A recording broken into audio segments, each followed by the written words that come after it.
মহানগৰীত বোমাতংকৰ পাছতে মহানগৰ আৰক্ষীৰ ব্যাপক অভিযান আটক কৰা হৈছে সন্দেহজনক আলফা স্বাধীনৰ কেডাৰ জালুকবাৰী আৰক্ষীৰ জালত পৰিছে আলফা স্বাধীনৰ কেডাৰ পৱন দৰ্জী বশিষ্ঠ জালুকবাৰী আৰক্ষীৰ অতৰ্কিত অভিযান চলাইছিল আৰু অভিযানত কেডাৰজনক আটক কৰা হৈছে বিয়লি ভাগত সিটি চেণ্টাৰ সৃষ্টি হোৱা বোমাতংকৰ পিছতে আৰক্ষীৰ এই অভিযান সন্দেহযুক্ত কেডাৰ পৱন দৰ্জী সোধাপোছা অব্যাহত ৰাখিছে আৰক্ষীয়ে সোধাপোছাৰ পিছতে জালুকবাৰী আৰক্ষীৰ জালত পৰিছে আন এটা আলফা স্বাধীনৰ লিংকমেন জালুকবাৰী আৰক্ষী চকীৰ আইসি প্ৰতিম দাসৰ নেতৃত্বত চলি আছে বৰ্তমান সময়ত এই অভিযান এটা চাঞ্চল্যকৰ খবৰ এই মুহূৰ্তত আমি আপোনালোকক জনাইছো আজি দিনৰ ভাগত যি বোমাতংকৰ সৃষ্টি হৈছিল তাৰ পিছতে মহানগৰ আৰক্ষীয়ে ব্যাপক অভিযান চলাইছিল মহানগৰৰ বিভিন্ন প্ৰান্তত আৰু শেহতীয়া খবৰ অনুসৰি আটক কৰা হৈছে সন্দেহজনক আলফা স্বাধীনৰ কেডাৰ জালুকবাৰী আৰক্ষীৰ জালত পৰিছে আলফা স্বাধীনৰ কেডাৰ পৱন দৰ্জী বশিষ্ঠ জালুকবাৰী আৰক্ষীয়ে অতৰ্কিত অভিযান চলাইছিল আৰু এই অভিযানত কেডাৰজনক আটক কৰা হৈছে সমান্তৰালভাৱে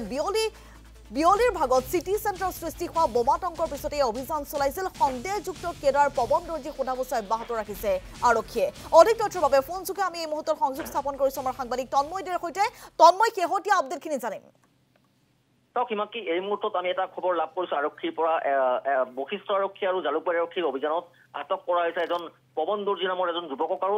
জালুকবাৰী আৰক্ষীয়ে অব্যাহত ৰাখিছে তেওঁলোকৰ যি জেৰা সেই অব্যাহত ৰাখিছে কিন্তু এই মুহূৰ্তলৈকে পৱন দৰ্জী কোনো ধৰণৰ মুখ খোলা নাই কিন্তু কিহৰ বাবে অভিযান চলাইছিল আৰক্ষীয়ে বা পৱন দৰ্জীক কি ভিত্তিত তেওঁলোকে আটক কৰিছে সেই কথা এতিয়াও স্পষ্ট হোৱা নাই কেৱল মাত্ৰ এটা কথা উল্লেখ কৰিব লাগিব যেহেতু আজি দিনৰ ভাগত সিটি চেণ্টাৰত বোমাতংক হৈছিলে তাৰ পিছত মহানগৰীৰ বিভিন্ন প্ৰান্তত আৰক্ষীয়ে অভিযান চলাইছিলে আৰু শেহতীয়াভাৱে জালুকবাৰী আৰু বশিষ্ঠ আৰক্ষীৰ যুটীয়া অভিযানত পৱন দৰ্জী নামৰ এজন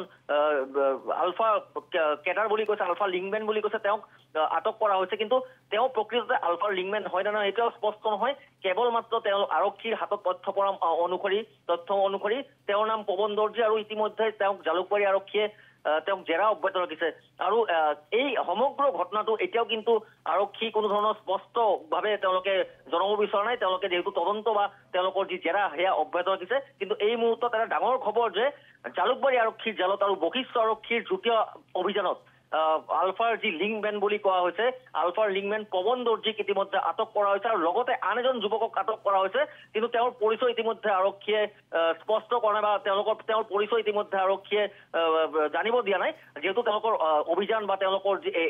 যি তদন্ত এতিয়াও অব্যাহত আছে গতিকে অভিযানৰ কালত তেওঁলোকে কোনো ধৰণৰ মন্তব্য দিব পৰা নাই পৰৱৰ্তী সময়ত আমি এই সমগ্ৰ ঘটনা যে তেওঁলোকৰ পৰা কি লাভ কৰিছে আৰক্ষীয়ে কি তথ্য লাভ কৰিছে বা তেওঁলোকক কি ধৰণৰ ক'ৰ পৰা আটক কৰিছে সেই কথা আমি স্পষ্ট কৰিম কিন্তু এই মুহূৰ্ততো কিন্তু জালুকবাৰী আৰক্ষীৰ জালত যিজন যুৱক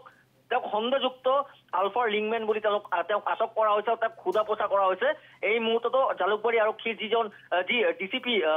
ডিচিপি ৱেষ্টৰ যি কাৰ্যালয় সেই কাৰ্যালয়ত তেওঁক জেৰা অব্যাহত ৰাখিছে গতিকে পৰৱৰ্তী সময়ত আমি সমগ্ৰ ঘটনা আমি